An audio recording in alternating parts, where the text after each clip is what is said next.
Sa pagbalik tanaw, 12 taon na nakalipas, isang babae na nagngangalang Lila ang nagdalang tao sa isang sanggol na nakasaad sa propesiya.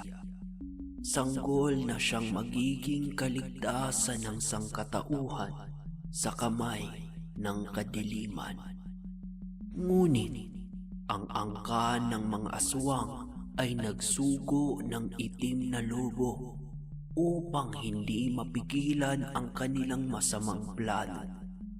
Sa pamamagitan ng pagpaslang kay Lila bago pa ipanganak ang sanggol nito. Sa kabutihang palad, hindi nagtagumpay ang itim na lobo at napatay ito sa tulong ng ama ni Lila na si Tasio Pedro. At sila'y nagmadaling umalis upang manirahan sa syudad ng Maynila. At doon ipanganak ang bata na may pamumuhay na mapayapa. Subalit, hindi titigil ang mga aswang upang ang propesiya ay mapigilan. Kaya sa syudad, ang mag-ama ay sinundan upang ang planong pagpaslang sa mag-ina na hindi nagtagumpay ay maisakatuparan sa syudad kung saan sila ay mapayapang namumuhay. Sunod-sunod ang pag-atake ng mga aswang itong mga nakaraang araw at isa sa kanila ay nagbitaw ng salita na meron ngang pinaplano ang kanilang angkan.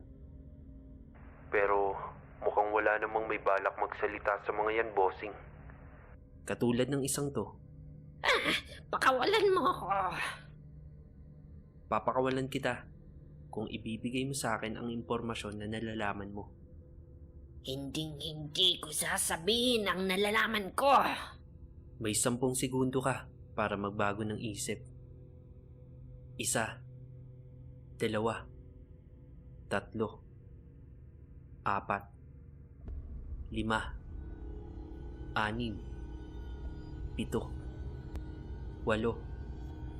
6, 7, 8, 9, 10. Ito na. Ang plano ng general na buksan ang lagusan tungo sa mundo kung saan nakulong ng libo-libong taon ang laksa-laksang angkan ng mga aswang ay malapit ng maisakatuparan dahil nakahanap na ang general ng susi upang ang lagusan ay mabuksan. Kung ganun, nasaan ang susing sinasabi mo? Hanggang doon lang ang alam ko. Hindi ko na alam ang tungkol sa susi. Teka, hindi ba't sabi mo papakawalan mo ko kung ibibigay ko ang impormasyong nalalaman ko?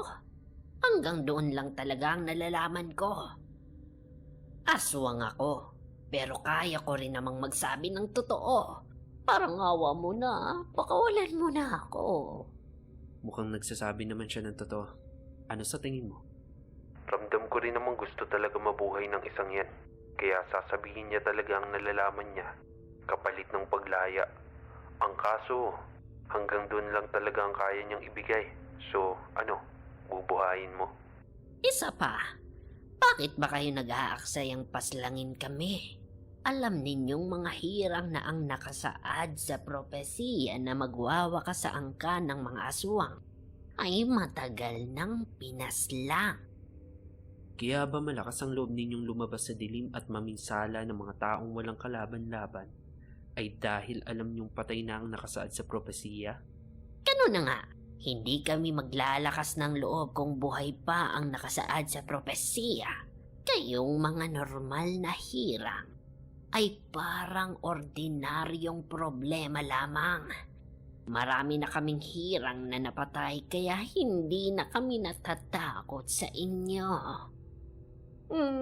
Ngunit kung buhay pa ang sinasabing hirang na dapat sana ay magwawakas sa aming angkan, baka hanggang ngayon ay patuloy kaming nagtatago sa dilim at pagtsatsaga ng mga lamang loob ng mga hayop sa kabundukan at bukirin. Pero masarap talaga ang lasa ng tao. Ibig sabihin, Kung malalaman ninyong buhay pa ang hirang na nakasaad sa propesiya, hindi ninyo itutuloy ang planong palayain ang angkan ninyo sa kabilang mundo at dalhin dito sa mundo ng mga tao dahil mapupuksa lang sila ng hirang na ito. Tama ba? Ganun na nga. Pero sa kasawiang palad, patay na ito. Kaya imposible nang mangyari yan. Yuan, sigurado ka ba? Kapag sinabi mo yan, hindi mo na mababawi. Anong nalalaman mo? Paano kung sabihin ko sa iyong buhay ang nakasaad sa propesiya?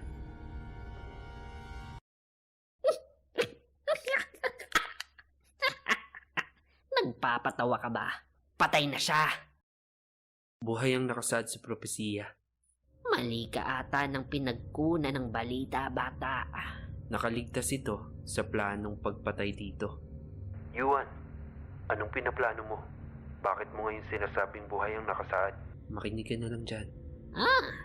Ang kwento-kwentong nakaligtas ito ang tanging balitang alam mo? Tama ka. Ang unang pagtangka ay hindi nagtagumpay.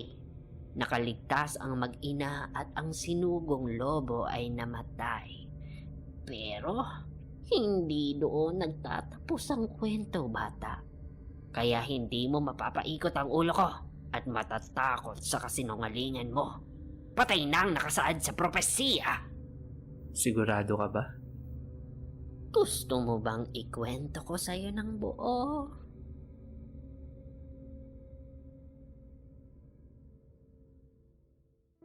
Pagkatapos ng nangyaring kababalaghan kay Lila at sa kanyang ama na si Tasio, ay minabuti nitong manirahan sa syudad upang doon ay mamuhay ng mapayapa. Malayo sa probinsya kung saan malimit na lumabas ang mga aswang. At doon isinilang ang napakalusog na batang lalaki. Ito ang nagsilbing liwanag sa mga ngiti ng mag-ama. Ang dala nitong kasiyahan sa kanilang puso ang naghilom sa kababalaghang kanilang naranasan sa probinsya. Mahal na mahal ni Lila at kanyang ama ang sanggol. Isang araw,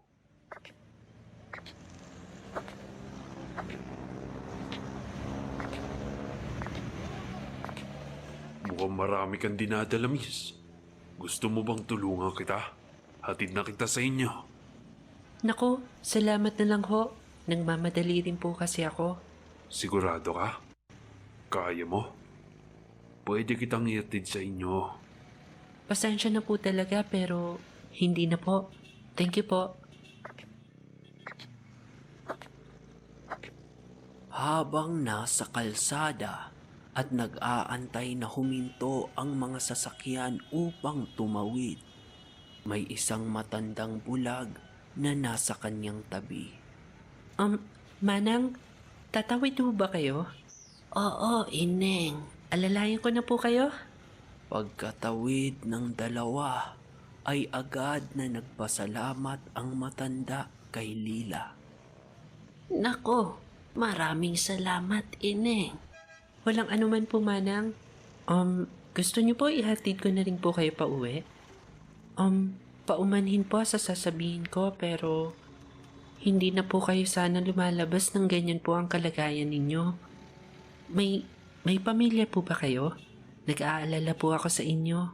Ineng, pulag ang aking mga mata. Ngunit hindi ang aking pandama. Huwag kang mag-alala sa akin kahit wala akong pamilya. Dahil ang dapat mong alalahanin ay ang kaligtasan ninyong mag-ina. Po? Paano niyo po nalamang may anak ako? Ano pong ibig niyo sabihin? Natakasan man ang kamatayan sa iyong lupang sinilangan. Nakabuntot pa rin ang umuungol na panganib sa lugar ng iyong pinagsilangan. Tahimik si Lila na natulala Umuugong sa loob ng kanyang utak ang mga salitang kanyang narinig. Habang siya ay nakatayo, tinakpan ng matanda ang mga mata nito at naglakad palayo na para bang hindi bulag at nakakakita.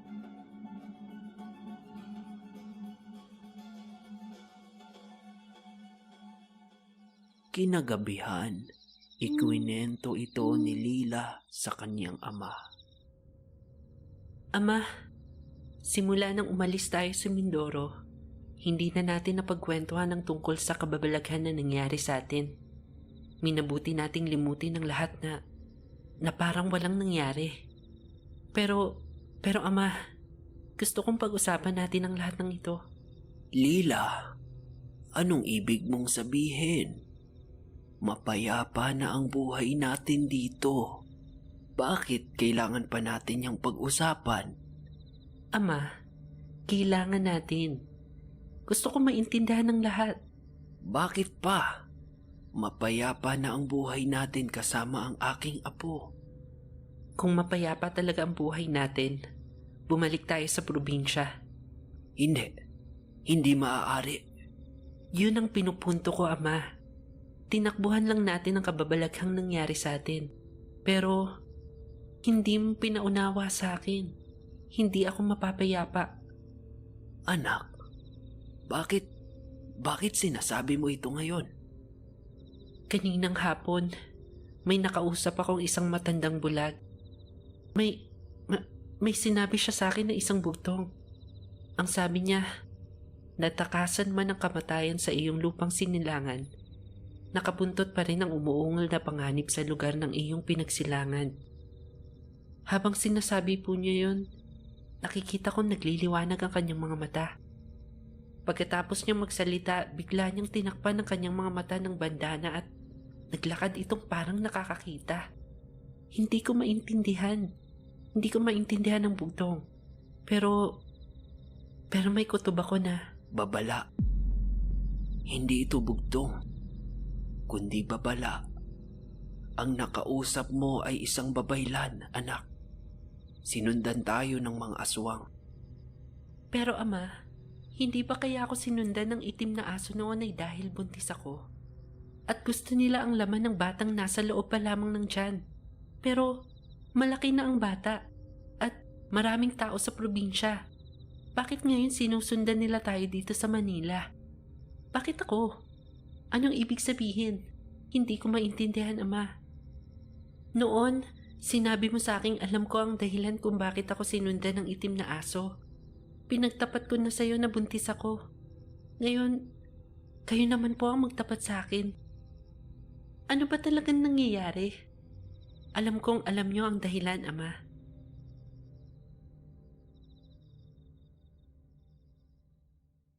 Ang tadhana nga naman. Kahit napilit mong takasan, hindi mo madidiktahan. Siguro nga, kailangan mo nang malaman ang katotohanan, Lila. Sa mundo ay may tinatawag na hirang. Ang mga taong pinagkalooban ng Panginoon ng lakas at kakayahan upang labanan ang mga aswang. Kami ang binigyan ng responsibilidad upang protektahan ng mundo laban sa mga ito.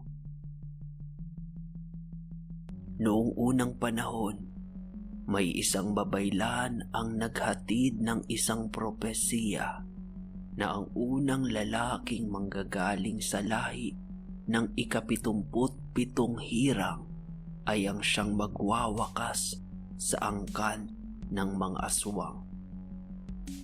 At ang 77 hirang na iyon ay walang iba kundi ako.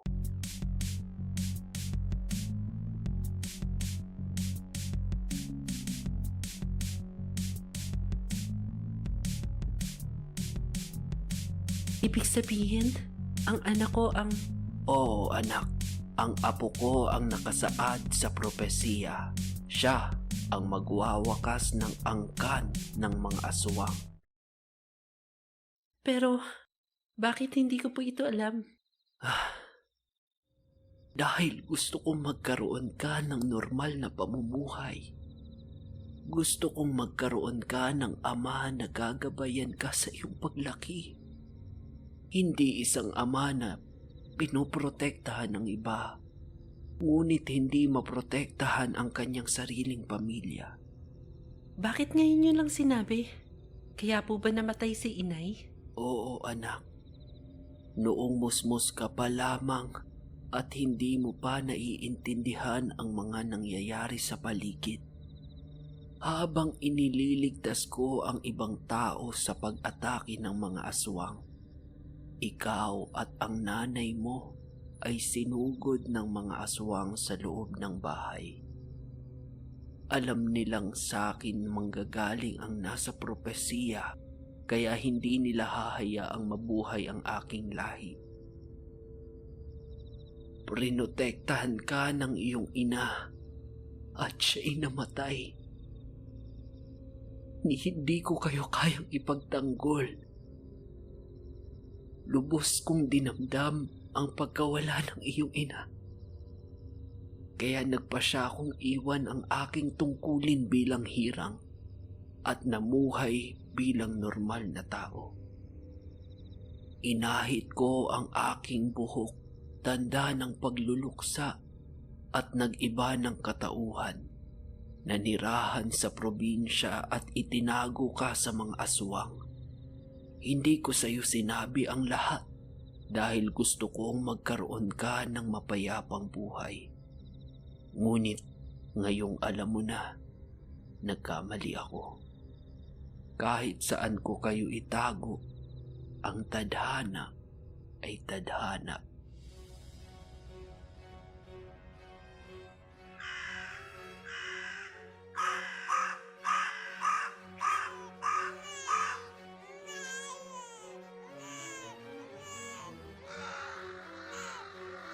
Lumipas ang mga oras at kumagat ang dilim. Ito na ang pinakahihintay ng mga aswang upang ang mag-ina ay paslangin.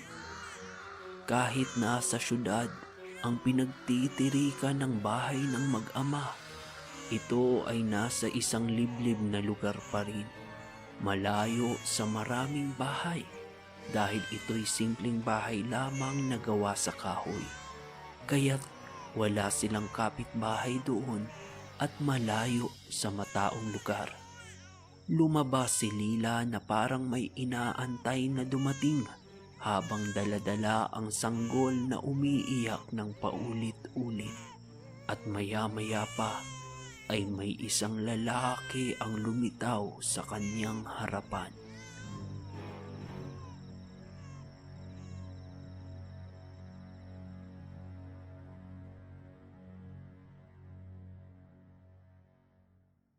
Hi, miss. Kayo ang nasa daan na nag-alok ng tulong sa akin, hindi ba? Gusto sana kitang ihatid kaso ayaw mo naman.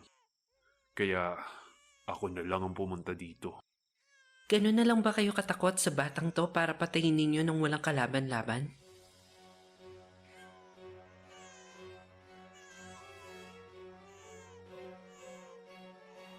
Mukhang inaasahan mo na ang paghaharap na ito. Matalino ka. Paano ninyo kami nahanap?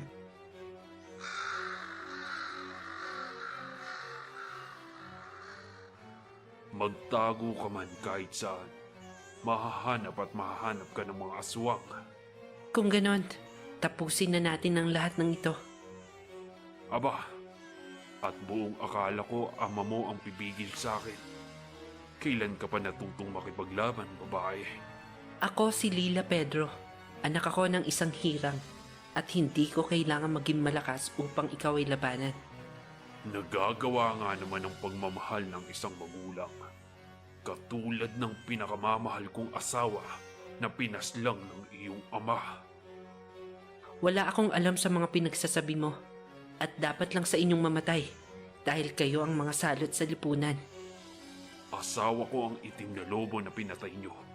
Kaya bukod sa pakay na paslangin ang batang nakasaad sa propesiya, papatayin din kita bilang kabayaran sa buhay ng aking asawa. Kung ganon, isasama kita. Nakita ni Lila sa kanyang harapan na ang lalaking kanyang kausap ay nagpalit ng anyo bilang isang malaking taong lobo. At si Lila'y kanyang sinugod. Tumakbo agad si Lila sa loob ng bahay at agad itong sinundan ng lobo. Pagpasok ng dalawa ay agad ding sinara ni Lila ang pintuan at nilabas ang latigo na gawa sa buntot ng pagi. At pinaghahampas ang lobo, ngunit nakalmot nito si Lila at tumilapon sa tabi. Habang pinipilit niya ang kanyang sarili na bumangon, lumapit ang lobo sa sanggol na umiiyak. At nang makita nito ang sanggol, bigla itong lumingon kay Lila at sa kanyang paglingon, nakita niyang si Lila ay may hawak-hawak na balde ng likido at isinaboy ito sa lobo.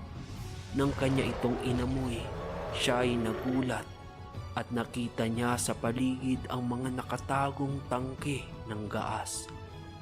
Paglingon niya muli kay Lila ay nakita niya itong may hawak-hawak na pansindi ng apoy at kanya itong sinindihan.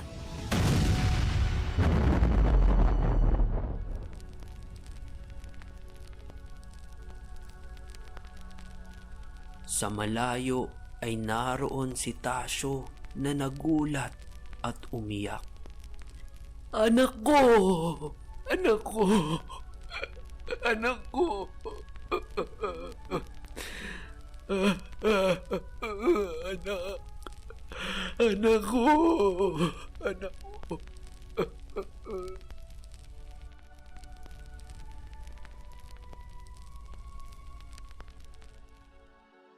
Sumabog ang bahay ng mag-ina at sama-sama silang namatay.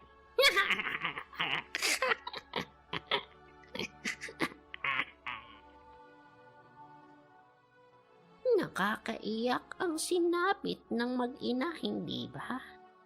Pero ang kapalit nito ay ang pagdiriwang namin ng mga aswang.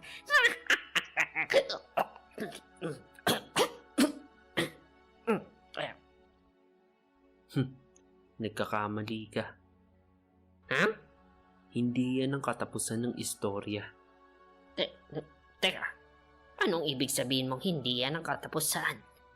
Yuan, kapag sinabi mo sa kanila yan, wala nang bawian. Alam mo ang magiging resulta ng desisyon mo na yan. Alam ko. At handa ako. Makinig ka. Lila!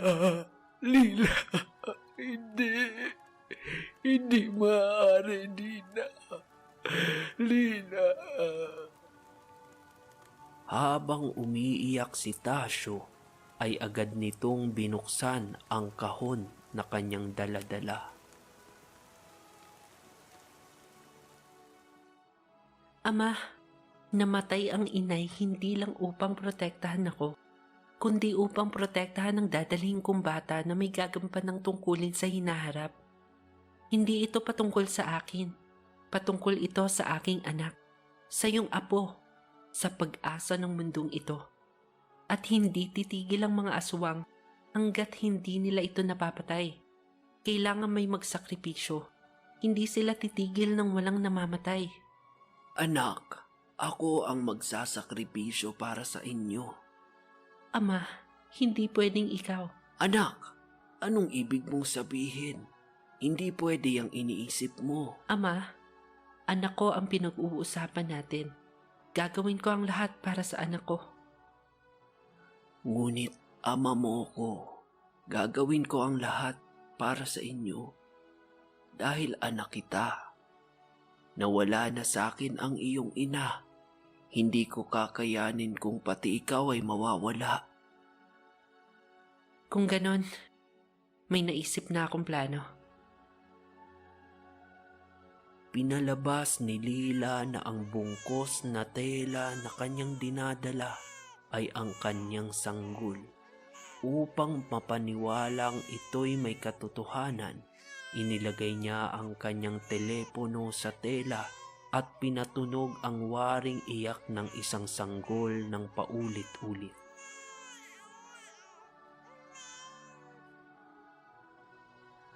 Nang buksan ni Tasyo ang kahon, nagulat ito nang may makitang dalawang sulat si Lila, isa para sa sanggol at isa para kay Tasyo.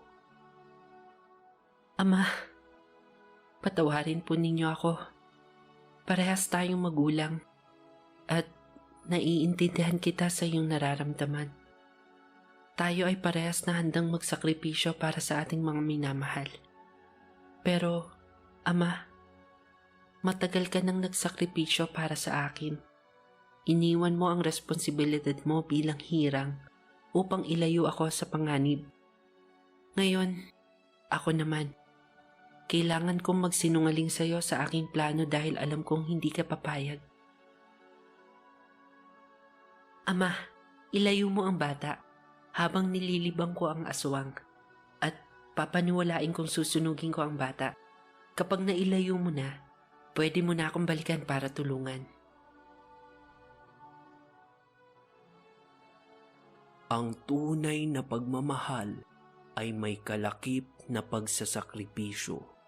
Sakripisyong hindi kayang ibigay ng kahit sino, ngunit kayang ipagkaloob ng sino mang umiibig ng totoo.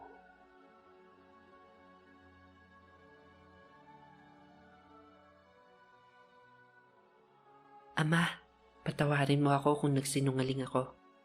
Pero ito ang sakripisyong kinakailangan para sa aking anak.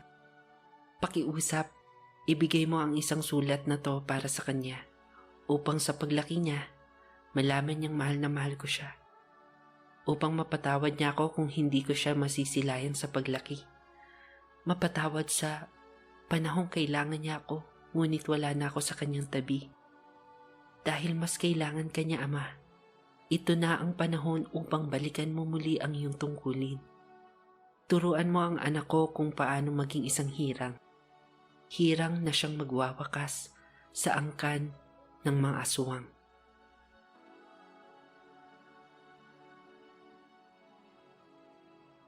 Hindi! Hindi totoo yan! Yun ang totoo. Paano ka nakakasigurado?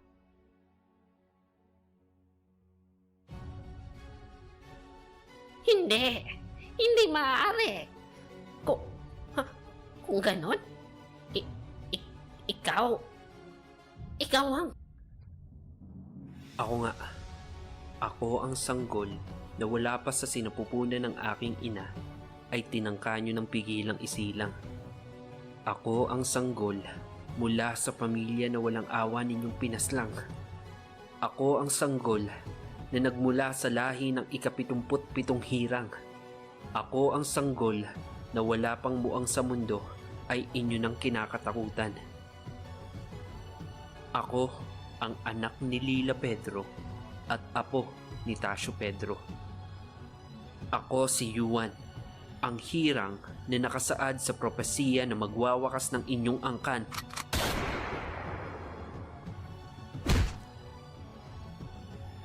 Bubuhayin kita para ibalita ang katotohanan. Nang sa gayon, mabalik sa inyo ang takot na inaakala ninyong hindi nyo na mararanasan. Dahil ang propesiya para sa inyong angkan ay hindi pa tuluyang nawawakasan.